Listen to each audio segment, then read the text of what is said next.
Hello everyone. सो आज हम start करेंगे पहला topic that is called the cell.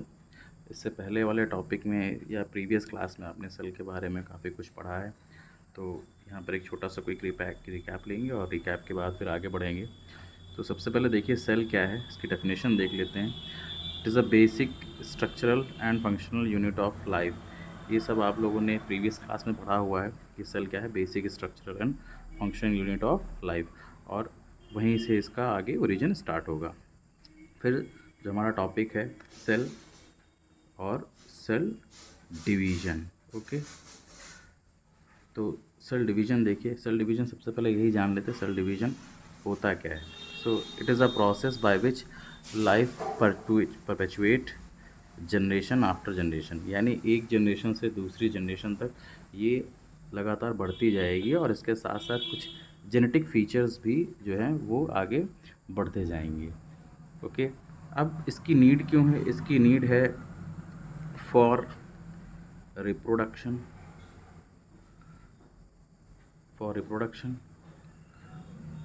For repairing. Repairing यहाँ सेल की होगी या कोई भी टिश्यू अगर डैमेज हुआ उसकी। फॉर रिप्लेसमेंट और इसके बाद लास्ट हो जाएगा फॉर ग्रोथ। तो ये इतनी चीज़ें हैं जिसके लिए सेल डिवीज़न की हमें नीड पड़ेगी। अब सेल डिवीज़न कितने पार्ट्स में ब्रेक किया गया? तो ये देखिए, सेल डिवीज़न को दो पार्ट्स में ब्रेक किया गया है। वो दो पार्ट्स कौन कौन से हैं? तो बहुत ही बेसिक से पार्ट्स हैं जिनको हम माइटोसिस एंड दूसरा है मियोसिस। ओके, ये दो बेसिक से पार्ट्स हैं जिनमें सेल डिवीज़न को ब्रेक किया गया है, माइटोसिस एंड मियोसिस। माइटोसिस से आप याद रखिएगा, माइटोसिस मीन्स जो हमारी बॉडी सेल्स में हो, बॉडी सेल्स का डिवीज़न, बॉडी सेल डिवीज़न। इसका दूसरा नाम याद रखिएगा, somatic cell division. Okay, somatic cell division.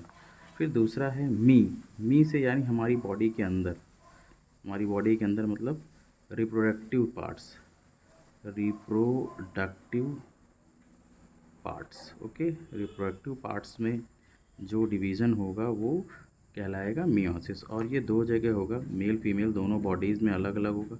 Mail body में अगर हम देखें तो वहाँ पर oogenesis को कॉज करेगा, और सॉरी फीमेल बॉडी को देखें तो oogenesis को कॉज करेगा, और मेल बॉडी को देखें तो स्पर्मेटोजेनेसिस को फॉलो करेगा।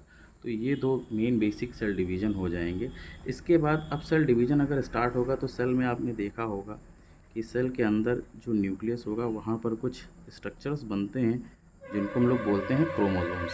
तो ये क्रोमोसोम्स ही क्या करेंगे, सेल डिवीज़न को आगे लेके जाएंगे। सो क्रोमोसोम देखिए क्या होता है। So chromosomes are highly condensed coiled chromatin fibres हैं ये। ओके, और इसको डिस्कवर किया था जर्मन साइंटिस्ट। किसने? German scientist. Discovered by German scientist. क्या नाम था? Walther Flemming. ओके, वॉल्टर फ्लेमिंग ने इसको डिस्कवर किया गया। तो ये आप याद रखिएगा।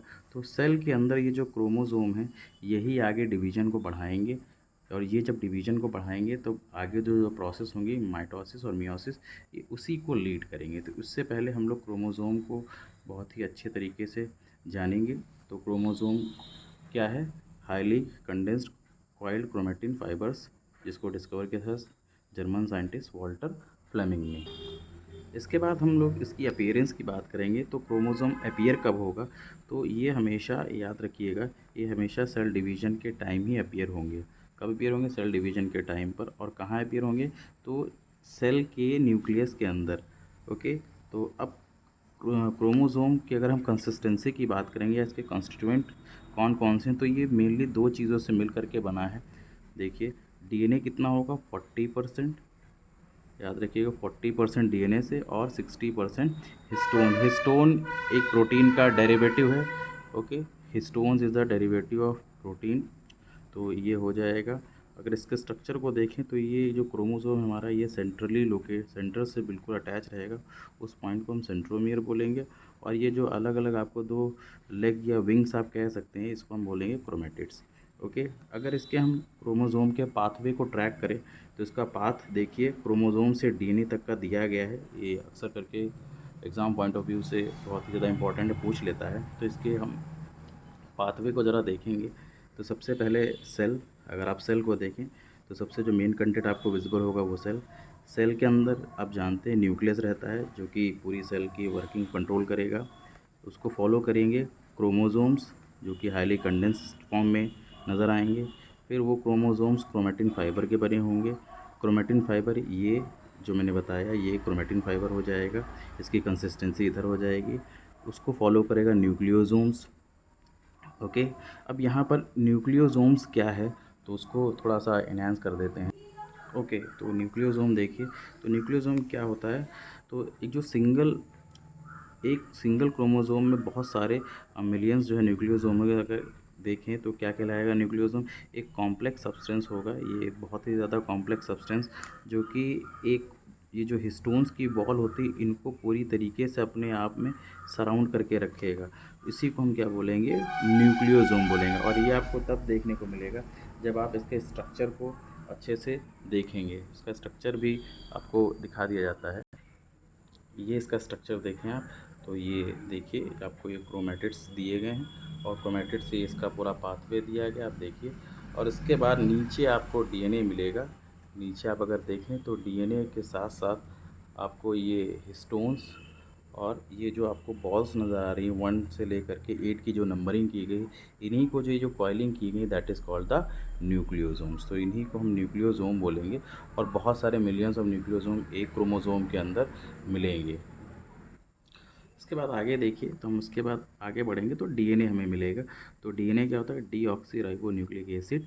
और इसके स्ट्रक्चर पे सबसे लास्ट में जो वर्क किया था वो स्ट्रक्चर दिया गया था वाटसन एंड क्रिक ने। तो उसको आप याद रखिएगा। आप जो भी स्ट्रक्चर देखें, फॉर एग्जांपल आप आजकल जो भी स्ट्रक्चर देखते हैं मॉडर्न फिगर्स में, ये जो आपको स्पायरल फिगर मिलता है एक, ओके, तो ये स्पायरल फिगर, ये स्ट्रक्चर दिया गया था वाटसन एंड क्रिक ने। ओके, तो यही है आपका डीएनए स्ट्रक्चर। और ये जो structure this is known as the helical structure. इसमें बहुत सारे स्ट्रैंड्स होते हैं जो बीच बीच से जिससे कनेक्टेड रहेगा। इसका भी आपको एक फिगर दिखा दिया जाएगा, ठीक है। तो this is known as the DNA और इसका ये स्ट्रक्चर रफ स्ट्रक्चर है, इसको आपको अच्छे से दिखा देते हैं। तो अब अगर आप ये स्ट्रक्चर देखें तो देखिए इस कंप्लीट स्ट्रक्चर को हम क्या बोलेंगे, this is called the DNA. Okay, अब इनके बीच में ये जो स्ट्रैंड्स आपको देख लें, ये कंप्लीट टर्न है, एक स्पायरल टर्न है। इनके बीच में ये स्ट्रैंड्स लगे होते हैं जिनको डबल, और ये बीच बीच में बॉन्ड्स हैं और ये डबल स्ट्रैंडेड होते हैं। ये आपको जो लेफ्ट राइट देखें these are known as the strand, और ये दो हैं तो डबल स्ट्रैंड हो जाएगा। इनके बीच में ये बॉन्ड्स होते हैं जिन बॉन्ड से जुड़े होते हैं और उनके कुछ सिम्बल्स दिए गए हैं। GC, that is G for guanine, C for cytosine, T for thymine, A for adenine। Okay, तो इन्हीं से ये क्या होंगे, ये एक दूसरे स्ट्रैंड को ये अच्छे से बाइंड अप करके रखेंगे। So this is the basic structure of DNA. इसी को आप रिमेंबर करिएगा और एक दो बार ड्रॉ करके प्रैक्टिस कर लीजिएगा।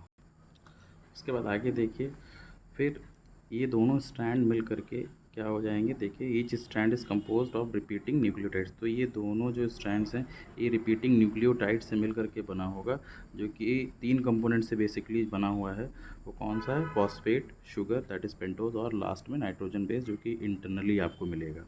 अगर इसको हम देखें तो ये कुछ सीढ़ी जैसा स्ट्रक्चर या लैडर लाइक अरेंजमेंट दिखा रहा है।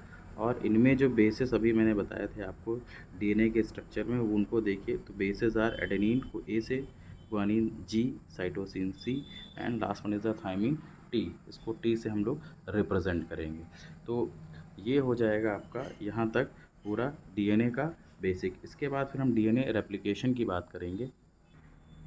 इसके बाद लास्ट में क्या होगा, तो जब इंटरफेस स्टार्ट होगा तो ड्यूरिंग इंटरफेस हर एक डीएनए यानी डीएनए मॉलिक्यूल जो आपने देखा ये अपने आप को डुप्लिकेट करना स्टार्ट कर देगा, यानी दो अलग नए डिस्टिंक्शन बनेंगे। यहीं से अगर आप देखें तो कुछ इस तरीके के ये नए डिस्टिंक्शन बनाना स्टार्ट कर देगा इसी पेरेंट से मिल करके इन टू डॉटर सेल्स। और ये कब होगा? ये माइटोसिस के टाइम पे होगा। कैसे रेप्लिकेशन होगा?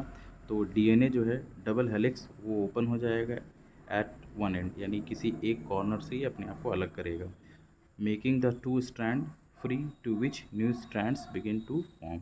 तो कोई एक स्ट्रैंड फ्री कर देगा और कहीं एक से ये क्या करेगा, ये अल्टीमेटली दो पार्ट में डुप्लीकेट हो जाएगा। तो ये हो गया हमारा यहाँ तक डीएनए डुप्लीकेशन और डीएनए और क्रोमोसोम से रिलेटेड पूरा टॉपिक। इसके बाद नेक्स्ट पार्ट इसका सेल डिवीज़न होगा। तो सेल डिवीज़न में आपको इसके आगे का मिलेगा। यहाँ तक अगर किसी को कुछ भी प्रॉब्लम है तो वो बता सकता है।